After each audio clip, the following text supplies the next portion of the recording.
আজকে তারকেশ্বর থেকে পুজো দিয়ে আসার পরে মা বললো সারাদিন তো নিরামিষ খেলি, তো আজকের রাতটা নিরামিষই খা। তো বড় বাবাজি আমার বললো আবার না, আমি তাহলে খাবো না উল্টোপাল্টা কিছু, আমার আবার ডালের সাথে এক ডিমের অমলেট ছাড়া হবে না, তাই খিচুড়ি করো, খিচুড়ি খাবো। তো তাই অগত্যা কিছু করার নেই, তাকে নিরামিষ খাওয়ানোর জন্য তো আমাকে খিচুড়ি করতেই হবে। তাই আজকে খিচুড়ি বানিয়ে ফেললাম গরম গরম। তো রেসিপিটা আপনাদের সাথে শেয়ার করব। যদি ভালো লাগে please like comments and share করে আমার পাশে থাকবেন। খিচুড়ির মেনুতে দেখুন নিয়ে নিয়েছি এখানে 500 চাল, 250 মুগ ডাল, কিছুটা ফুলকপি কেটে নিয়েছি কিছুটা কুমড়ো কেটে, এখানে টমেটো, আলু, শিম, লঙ্কা আর তার সাথে একটু আদা কুচিয়ে নিয়েছি। চলুন আজকে বানানোটা আপনাদের সাথে একটু শেয়ার করি। আজকে পুরোটাই করব খিচুড়িটা সর্ষের তেলে। তো এখানে পরিমাণ মতন সর্ষের তেল নিয়ে প্রথমে আলুটা ছেড়ে দিলাম তেলে, আগে আলুটা ভেজে নেব। আলুটা আমি ভেজে নিয়েছি, দিয়ে দেবো তেলের মধ্যে শিমগুলো। এবার তেলের মধ্যে ছেড়ে দেবো।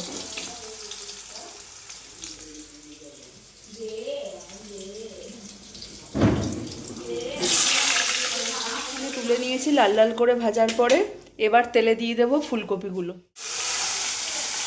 ফ্রাই প্যানটার মধ্যে এবার এই ডালটা, মুগ ডালটা একটু লাল লাল করে ভেজে নেব।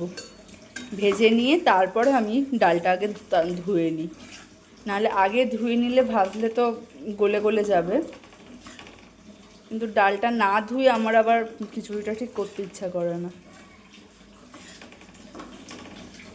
এখানে চাল দিয়ে ডাল দিয়ে একসাথে লঙ্কা সমেত বসিয়ে দিয়েছি নুন দিয়ে, আর এখানে কড়াই গরম হতে দিয়েছি, যে এখানে সমস্ত সম্বারটা ভেজে নেব, কষিয়ে নেব।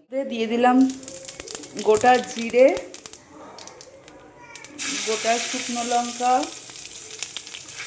তেজপাতা আর আদা, আর তেলের মধ্যে এবার দিয়ে দেব টমেটোগুলো,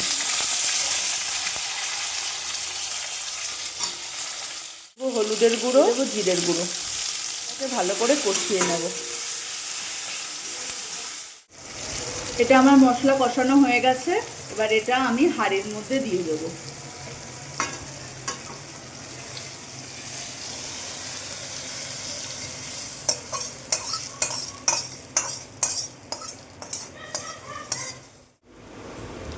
এখনও বেশ টকবক করে ফুটছে, কিন্তু এখনও সেদ্ধটা হয় না। সবজিগুলোকে সব খিচুড়ির মধ্যে দিয়ে দিয়েছি, এবার সেদ্ধ হওয়ার পালা।